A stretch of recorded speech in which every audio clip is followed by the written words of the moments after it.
perfection doesn't exist. It don't exist, Joe. We're in a time right now where people expect perfection. You expect perfection. I don't know where this came from. I don't know what happened that this is the criteria for living. My true understanding is, all right, you got one life. And that one life, the goal for us is to live it to the best of our ability from the beginning to what's said the end. Sun don't stop for nobody, man. Sun don't fucking stop. Sun gonna be up in the morning regardless. That sun is gonna be up in the morning regardless of how I feel and how depressed I am. The sun is gonna fucking shine in the morning, and at nighttime the moon gonna be there, and you gonna look up. These days gonna keep going by. So do you let the days go by and look up and you done wasted a year doing what? Or do you just pick it up? All right, well, gotta figure it out. Made some mistakes. Life goes on. Let me figure out life from this point. I'm a life goes on type of guy. The biggest memory for me is the one of being complacent. You know, as a child, I wasn't really a kid that embraced the world of challenge, right? I was very complacent. I was okay with being a subpar to low average student, right? I was okay with not trying. I was okay with not giving my all. And I was kind of okay with getting over, right? So the biggest memory that I have in my childhood is like when I got to that early teen years, that 12, that 13, that 14, being sneaky and thinking that you're constantly one-upping someone was that's what I was embracing at the highest level. Do your homework. I did it. Did you really do your homework? I did it. And you taking my word for it and not checking my homework. Oh, I didn't do it, but you think I did. I got over. Ultimately, you're slowly cheating yourself over the course of years, and it's not until you get a reality check as to why that work was necessary that you realize you're just not doing what you're supposed to do with your life, right? You're not giving your all. It's so amazing when you get to the other side, you see the other side, and you look back and you just look at what you've grown from. The conversations that I'm able to have, the knowledge that I'm able to speak with, and the understanding. I understand, not because I'm a trained machine and I spent all of this time prepping for, and you know, this is what the idea of education was all based off of. No. The idea of discovery enhanced the muscle that made me want for so much more information in the space of life that I chose to love. Not trying is failing.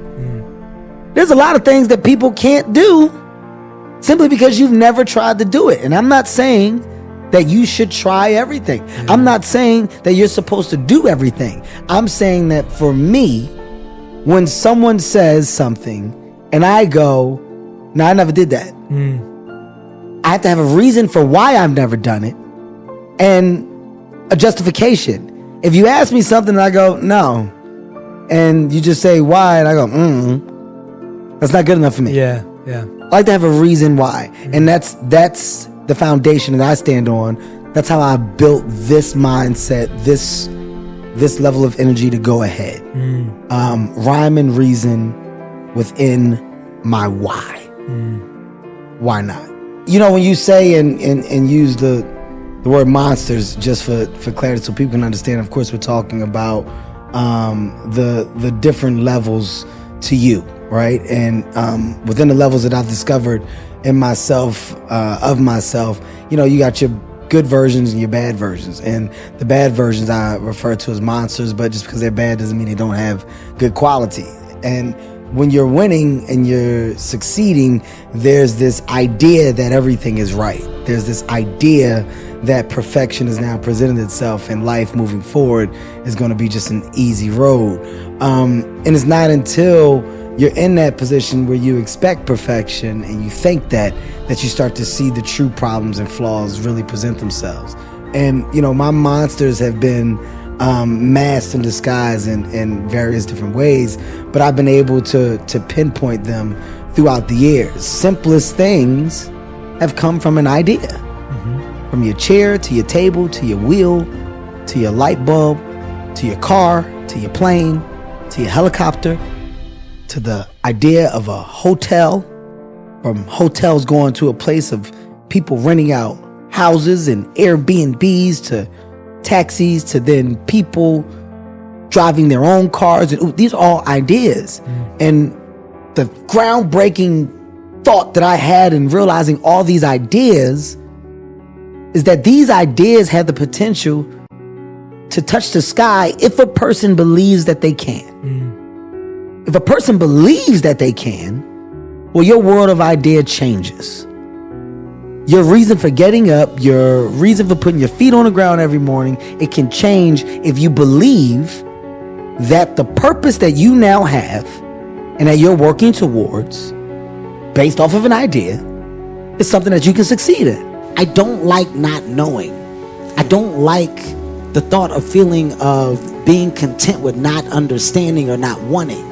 So when I see what other people can do, what can be obtained from a thought, from a want, from a feel, it makes me go, well, I got the same thoughts and the same feelings and the same wants.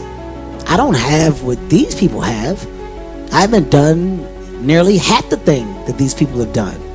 That makes me want to fucking work harder. That means that I'm not doing as much as I could, because these people are proof that the things that I want to do can be done. I'm not looking at one person that got lucky. If I'm looking at 44 people that are doing amazing shit, why aren't I number 45? Within the urban community, what I found is that a lot of things just come from lack of knowledge, lack of understanding, lack of opportunity. And when you know that and you understand that, there's a lot of real anger behind it, but not efforts to change it. So it's not something that you can change overnight. It's something that you have to make the baby steps to basically help and motivate others to jump on a bandwagon that you're creating. Well, the one thing that I'm most confident in is me. So I'm going to lose on myself. At this point, it was where I knew that I would get a positive outcome and a good return on my investment. I wanted to. Betting on you. I knew that I was betting on me, and I knew the potential of my project and what it could do. The biggest reason for my entrepreneurial drive right now is by being a sponge. When you're around other entrepreneurs and you see what the benefit of a creative mind is, it sparks yours. The only way to really get to my goal, if I'm trying to become a billionaire and I want to take that money and throw it back into several communities, I have to surround myself with other people that have that same mentality. I have no ego. I don't know it all. I don't have the education that matches up with the things that I've done or that I'm doing. But what I do have is the understanding of how things work. And when you get the people that have a different type of understanding and you match my understanding with yours, you have something that is destined to succeed, because you're putting a creative vision and a real hindsight with the education and the structure and the systematic view, and combining those things, you now look up and you have companies. This is how companies get built. And when you have a team, a real valuable team that has a high level of energy and effort and want and will to make something work because they believe in it, the chances of you losing are very slim. How it's so hard to see the good if you're only seeing the bad. There's so many people that struggle with what their version of success is because they're looking at someone else's. There's so many people that struggle with their world of relationship because they're judging theirs based off of someone else's, right?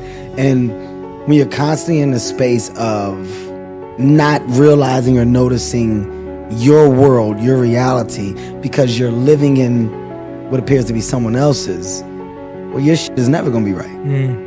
It's never gonna be right? If I'm looking at everybody's relationship with their father and I'm going, I want that.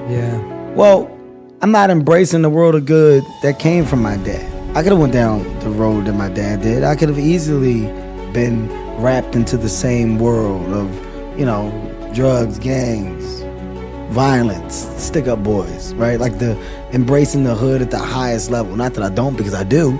That's where I'm from. But I could have embraced it at a much higher level and followed in the footsteps of my father, because that's what he did. But I was able to realized the mistakes he made. I was able to go, well, I don't want to go down that street because I see the consequences of it. That's a choice that I made, right? Some don't make that choice. By the way, no disrespect to those that haven't. It's to each his own. You do what you want based off of who you've seen or what you want to be true to. Live your life.